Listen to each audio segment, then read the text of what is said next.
은퇴 후 갑자기 늙는 이유. 1년 만에 몸이 무너진 이유. 이제 좀 쉬어야지. 평생을 바쁘게 살아온 사람이라면 누구나 한 번쯤 꿈꾸는 말입니다. 아침 알람에 쫓기지 않고 회사 눈치 보지 않고 하고 싶었던 취미를 하며 사는 살. 은퇴는 마치 긴 전쟁이 끝난 뒤 찾아오는 평화처럼 느껴집니다. 그런데 이상한 일이 벌어집니다. 분명 몸은 편해졌는데 오히려 더 빨리 늙기 시작하는 사람들이 있습니다. 은퇴 전에는 정정하던 사람이 12년 사이 허리가 굽고 말수가 줄고 병원을 들락거리기 시작합니다. 어떤 사람은 우울증이 오고 어떤 사람은 술이 늘고 어떤 사람은 집 안에서 TV만 보며 하루를 보냅니다. 주변에서도 이런 말 자주 듣습니다. 회사 다닐 땐 멀쩡했는데 퇴직하고 확 늙었더라. 일 그만두고 나서 사람이 힘이 없어졌어. 갑자기 아픈 데가 많아졌대. 왜 이런 일이 생길까요? 많은 사람들이 노화는 단순히 나이 때문이라고 생각합니다. 하지만 실제로는 역할의 상실과 삶의 리듬 붕괴가 사람을 급격히 늙게 만드는 경우가 많습니다. 사람은 생각보다 단순한 존재입니다. 매일 일어나야 할 이유가 있고 누군가 자신을 필요로 하고 움직일 목적이 있을 때 몸도 정신도 버팁니다. 그런데 은퇴와 동시에 그 이유들이 한꺼번에 사라지는 순간 몸은 급속도로 무너지기 시작합니다. 특히 준비 없이 은퇴한 사람일수록 충격이 큽니다. 돈만 준비하면 된다고 생각했는데 정작 더 중요한 걸 놓친 경우가 많습니다. 바로 나는 앞으로 무엇을 하며 살아야 하는가라는 질문입니다. 은퇴는 끝이 아니라 구조 변화입니다. 직장 생활을 할 때는 하루 구조가 정해져 있습니다. 아침에 일어나 출근하고 사람 만나고 긴장하고 움직이고 책임지고 퇴근합니다. 이 반복이 때로는 힘들어도 몸과 뇌를 계속 사용하게 만듭니다. 그런데 은퇴 후에는 갑자기 모든 구조가 사라집니다. 오늘 꼭 해야 할 일도 없고 나를 기다리는 사람도 없고 긴장감도 없습니다. 처음엔 자유 같지만 시간이 지나면 무기력으로 바뀌는 경우가 많습니다. 특히 남성들에게 이런 현상이 많이 나타납니다. 평생 직장 중심으로 살아왔기 때문입니다. 회사에서는 부장님, 팀장님, 사장님으로 불리던 사람이 집에 오면 아무 역할 없는 사람처럼 느껴지는 순간이 옵니다. 이 상실감이 생각보다 큽니다. 실제로 노년 건강 전문가들이 공통적으로 말하는 게 있습니다. 은퇴 자체보다 은퇴 후 사회적 연결이 끊기는 것이 더 위험하다. 사람은 혼자 오래 버티기 어렵습니다. 대화가 줄어들고 웃는 일이 줄어들고 외출이 줄어드는 순간부터 몸은 급격히 늙기 시작합니다. 사례 1. 회사 그만두고 6개월 만에 사람이 달라졌어요. 김영수 씨는 35년 동안 대기업에서 일했습니다. 퇴직 전까지 건강검진도 늘 정상에 가까웠고 등산도 즐기던 사람이었습니다. 그런데 퇴직 후 문제가 시작됐습니다. 처음 몇 달은 좋았습니다. 늦잠도 자고 여행도 다녔습니다. 그런데 시간이 갈수록 하루가 길어졌습니다. 아침에 눈 떠도 갈 곳이 없었습니다. 점점 밖에 안 나가게 됐고 식사 시간도 불규칙해졌습니다. 밤늦게 TV 보다가 새벽에 자고 낮에는 소파에 누워 지내는 시간이 많아졌습니다. 1년 뒤 결과는 충격적이었습니다. 체중은 8kg 늘었고 혈압과 혈당 수치가 올라갔습니다. 무엇보다 사람이 무기력해졌습니다. 가족들이 보기에도 눈빛이 달라졌다고 합니다. 아내가 가장 충격받았던 건 이런 말이었다고 합니다. 내가 이제 왜 살아야 하는지 모르겠다. 몸은 사실 마음보다 늦게 무너집니다. 이미 삶의 의욕이 사라진 뒤 몸이 따라 무너지는 경우가 많습니다. 은퇴 후 가장 위험한 건 쉬는 삶이 아닙니다. 멈춘 삶입니다. 많은 사람들이 노후를 아무것도 안 하고 편하게 사는 것으로 상상합니다. 하지만 인간의 몸은 원래 계속 움직이도록 만들어져 있습니다. 근육도 쓰지 않으면 빠지고 뇌도 자극이 없으면 기능이 떨어집니다. 특히 노년에는 작은 차이가 큰 결과를 만듭니다. 매일 30분 걷는 사람과 안 걷는 사람, 사람 만나는 사람과 집에만 있는 사람, 새로운 걸 배우는 사람과 TV만 보는 사람. 이 차이가 5년, 10년 뒤 완전히 다른 노후를 만듭니다. 노후에는 얼마나 오래 사느냐보다 얼마나 살아있느냐가 중요합니다. 사례 2. 퇴직 후 배달 일을 시작했는데 오히려 건강해졌습니다. 박정호 씨는 공무원 퇴직 후 우울감이 심했습니다. 처음엔 쉬는 게 행복할 줄 알았는데 2달이 지나자 불안해졌다고 합니다. 하루 종일 집에 있으니 아내와 부딪히는 일도 많아졌고 자신이 쓸모없는 사람처럼 느껴졌습니다. 그러다 우연히 지인의 소개로 가벼운 배달 일을 시작했습니다. 돈 때문은 아니었습니다. 그냥 아침에 일어날 이유가 필요했습니다. 그런데 신기한 변화가 생겼습니다. 규칙적으로 움직이기 시작하니 잠이 좋아졌고 사람들을 만나며 표정이 밝아졌습니다. 무엇보다 아직 사회와 연결돼 있다는 느낌이 생겼다고 합니다. 박 씨는 이렇게 말했습니다. 은퇴 후에 진짜 중요한 건 돈만이 아니더라고요.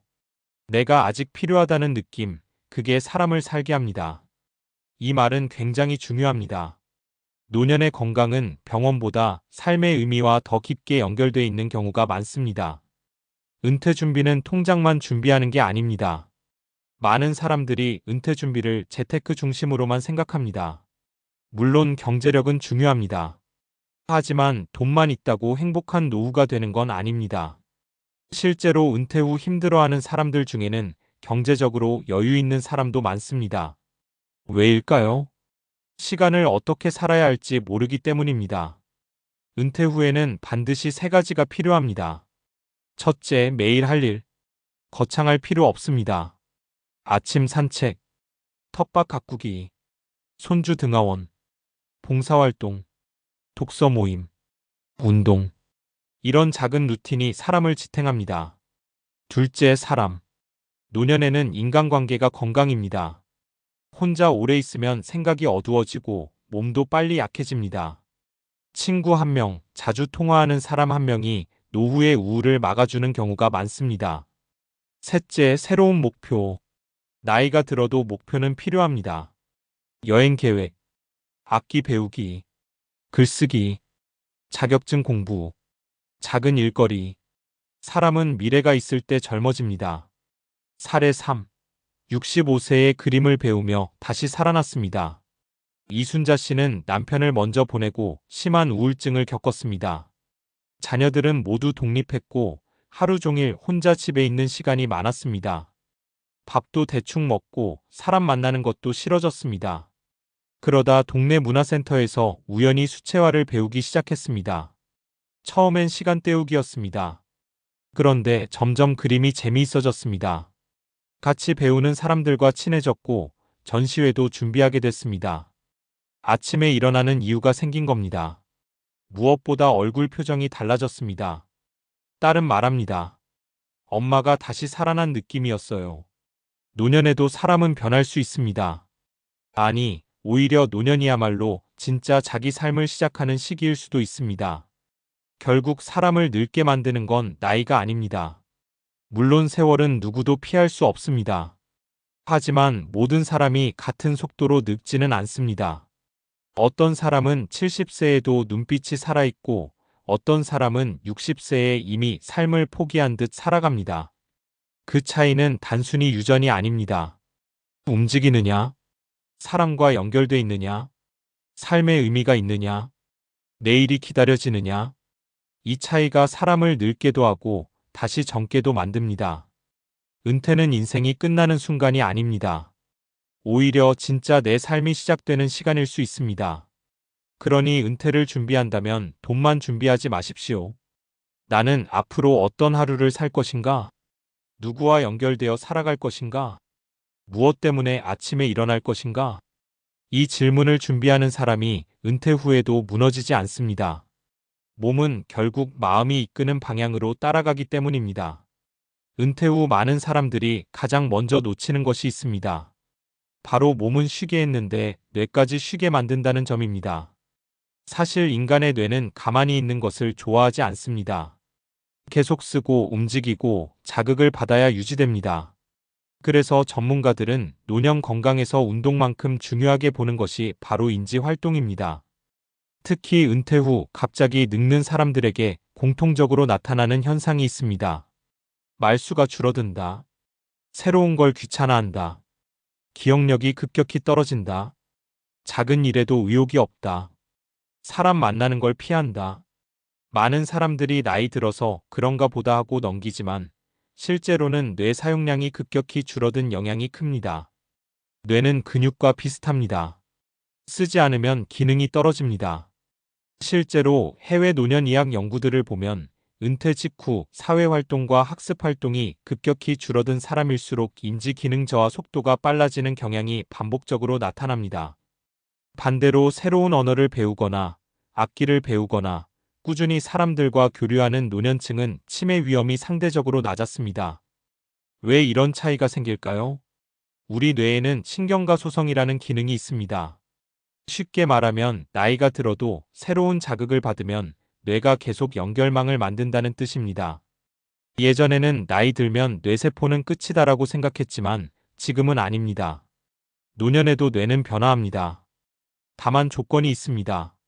계속 사용해야 합니다. 특히 남성 은퇴자들이 더 빨리 무너지는 이유. 흥미로운 연구 중 하나가 있습니다. 은퇴 후 여성보다 남성이 우울감과 무기력, 사회적 고립을 더 크게 겪는 경향이 있다는 내용입니다. 이유는 비교적 단순합니다. 남성들은 평생 자신의 존재 가치를 직업에 연결해온 경우가 많기 때문입니다. 나는 어떤 회사 사람이다. 나는 가족을 책임지는 가장이다. 이 역할이 평생 정체성이 된 겁니다. 그런데 은퇴와 동시에 그 이름표가 사라집니다. 그러면 스스로 공허함을 느끼게 됩니다. 반면 여성들은 비교적 인간관계 기반의 삶을 유지한 경우가 많아 은퇴 후에도 모임이나 관계가 이어지는 경우가 많습니다. 그래서 전문가들이 은퇴 남성들에게 가장 강조하는 것이 있습니다. 혼자 있지 마라. 이건 단순한 감성 조언이 아닙니다. 실제로 사회적 고립은 흡연이나 비만만큼 건강에 위험하다는 연구 결과들도 있습니다. 사람과의 대화는 뇌를 계속 움직이게 만듭니다. 상대 표정을 읽고 반응을 생각하고 감정을 조절하고 기억을 꺼내 말하는 과정 자체가 뇌 훈련입니다. 그래서 노년에는 누구와 자주 이야기하느냐가 건강 상태를 결정하기도 합니다. 은퇴 후 몸이 급격히 망가지는 진짜 원인. 근육 감소가 시작되기 때문입니다.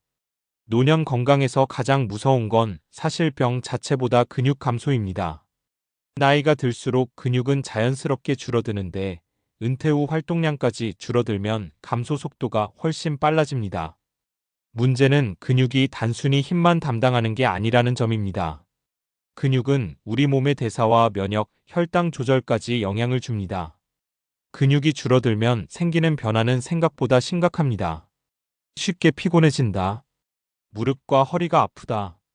균형 감각이 떨어진다. 낙상 위험이 커진다. 혈당 조절이 어려워진다. 회복 속도가 느려진다. 그래서 노년에는 조금만 안 움직여도 확 늙는다는 말이 나오는 겁니다. 특히 은퇴 후 집에 있는 시간이 길어질수록 걷는 양 자체가 급격히 줄어듭니다. 출퇴근할 때는 몰랐지만 사실 우리는 일하면서 꽤 많이 움직이고 있었습니다. 계단 오르고 이동하고 사람 만나러 다니는 것 자체가 운동이었던 겁니다. 그런데 은퇴 후 하루 종일 집에 있으면 근육은 빠르게 줄어듭니다. 이때 가장 위험한 신호가 있습니다. 귀찮다. 내일 하지 뭐. 밖에 나가기 싫다. 이 감정이 반복되기 시작하면 몸과 마음이 동시에 내려앉기 시작합니다. 그래서 노년에는 의지보다 습관이 중요합니다. 많은 사람들이 운동을 결심합니다.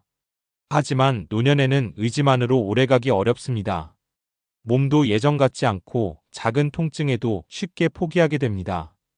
그래서 중요한 건 거창한 목표가 아닙니다. 매일 반복되는 작은 습관입니다.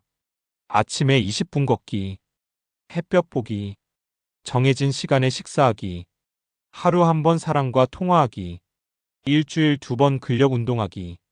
이 단순한 행동들이 실제로 노화를 늦추는 핵심입니다. 특히 햇볕을 보는 건 굉장히 중요합니다. 햇볕은 비타민 D 생성뿐 아니라 수면 호르몬과 우울감 조절에도 영향을 줍니다. 노년 우울증 환자들에게 규칙적인 야외 활동이 권장되는 이유도 여기에 있습니다.